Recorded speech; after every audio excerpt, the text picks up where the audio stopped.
Carro Armato L3 was an Italian two-man fast tank, later reclassified as a light tank and the most produced Italian armored fighting vehicle of the Second World War.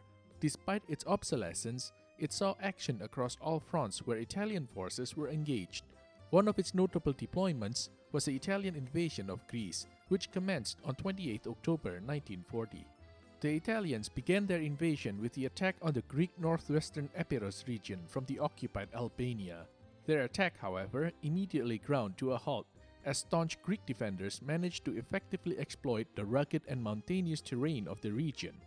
After stopping the invaders, the Greek forces went on the counter-offensive, pushing the Italians back to the Albanian border and beyond. As they advanced, they captured a considerable amount of Italian war material, much of which was immediately put to use by the comparatively poorly equipped Greek army. Among the captured and reused equipment were several Carro Armati L3 tanks, which the Greeks incorporated into their own forces. In 1933, the Carro Veloce 33 was adopted by Regio-Esercito Royal Italian Army.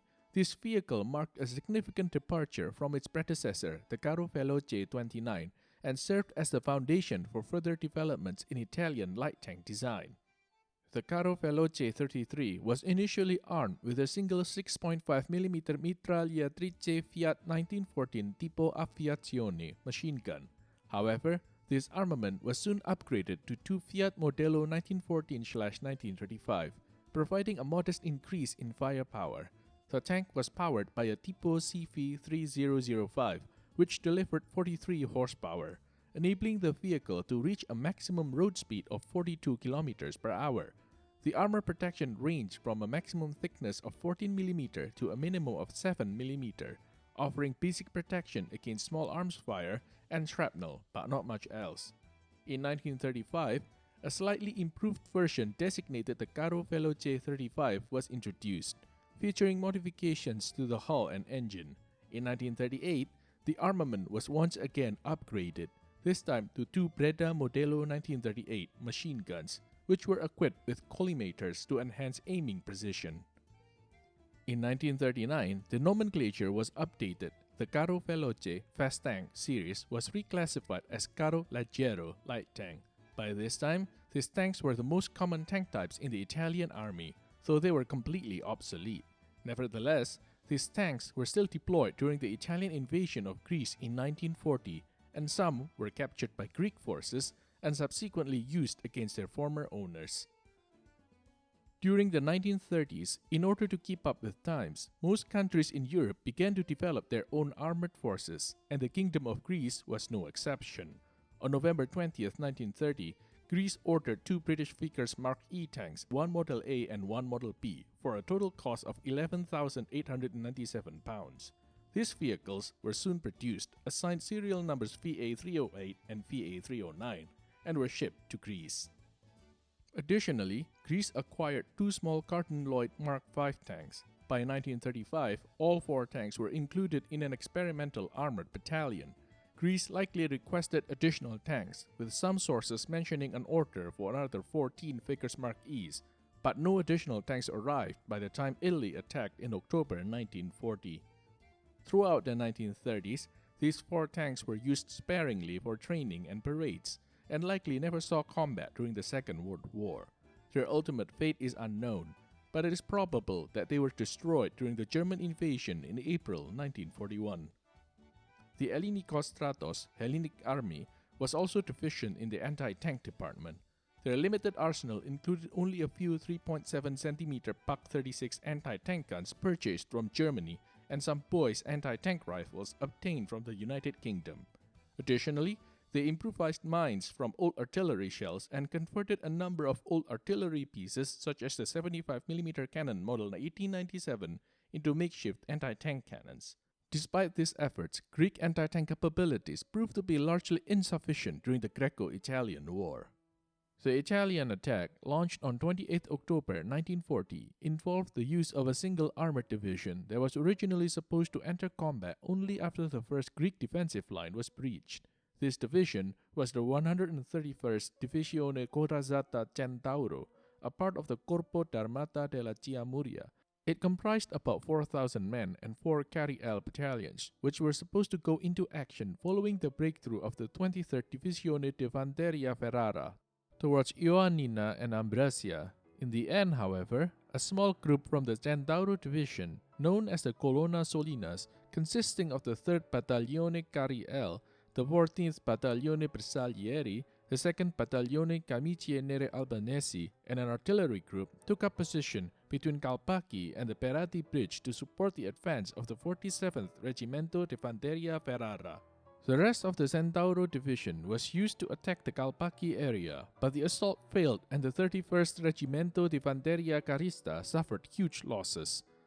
One of its battalions lost about 40% of its tanks, while another as much as 70%. Like many other Italian units, the armored division was ordered to retreat on 15th November, and by the end of December, it has fallen back to the Gjirokastra area deep inside Albania.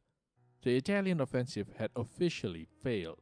Despite the Greeks' poor anti-tank capabilities, the Italian tanks found themselves completely out of their depth in the rugged Epirus terrain, with few usable roads and numerous impassable areas. On 11th November 1940, the 4th Battaglione Carri M, equipped with Carri Armati M1340 tanks, arrived in Durrës. This battalion was placed under the command of the 31st Reggimento di Fanteria Carista and was immediately transferred to the front line to support the struggling Italian forces. By the end of January 1941, the battalion, together with the 2nd Battaglione Carri L, attempted an attack through the Desnica Valley.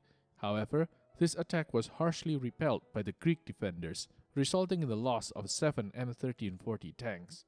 The battalion continued to suffer losses, with 2 more M1340s destroyed in February, and in March, a platoon sent to support the attack towards Hill 731 during the Italian Spring Offensive lost 4 additional tanks. By the end of March, the Centauro division was withdrawn to Tirana for a period of rest and reorganization. However, with the outbreak of hostilities with the Kingdom of Yugoslavia in April 1941, 3 Battaglione Carri L and the 4th Battaglione Carri M were redeployed to the Shkodër area to counter the Yugoslav forces, while the 3rd Battaglione Carri L remained on the Epirus front. The German simultaneous attack on Yugoslavia and Greece shifted the balance of the war, enabling Italian troops to advance once again. Supported by the 3rd Battaglione Carri L, the Italian forces regained lost territory in Albania and penetrated deep into Greece, eventually occupying the entire Epirus region. Following Greece's surrender, Italian forces extended their occupation to much of the country. According to Greek sources, during the clashes near Calpacchi in November 1940, the Ellinikos Hellenic army captured approximately 40 to 45 L3 light tanks from the Italian 131st Divisione Corazzata Centauro. These captured tanks were quickly integrated into the Mηχανοκίνητο Syntagma Ippiko motorized cavalry regiment, which was the only Greek mechanized unit to engage in combat against the Italians as part of the 8th Merarchia Pesico, 8th Infantry Division. The tanks were organized into a tank company supported by logistical vehicles and were promptly sent to the front lines to support the Greek offensive towards Gjirokastra. The Carri Armati L3 tanks were utilized by the Greek forces as mobile machine gun positions to target Italian forces. The Greek tank crews appreciated the L3 for its robustness and ease of operation, nicknaming these vehicles Little Bouzoukis. During the operations, the Greeks lost only 2 tanks in combat, one due to an accident and the other one in combat with the Italians.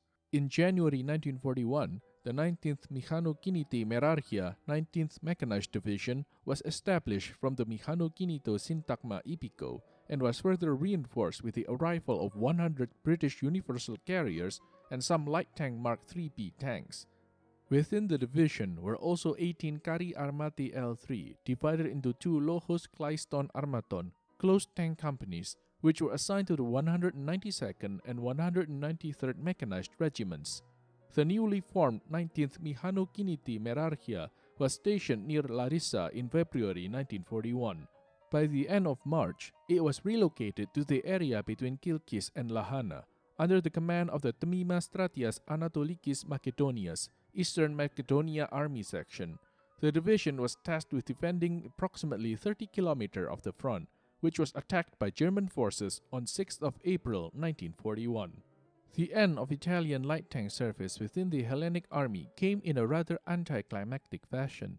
Throughout the day, heavy German air attacks obliterated the 2nd Lojos Anoiston Armaton Bren, 2nd Brengun Carrier Company of the 192nd Mechanized Regiment.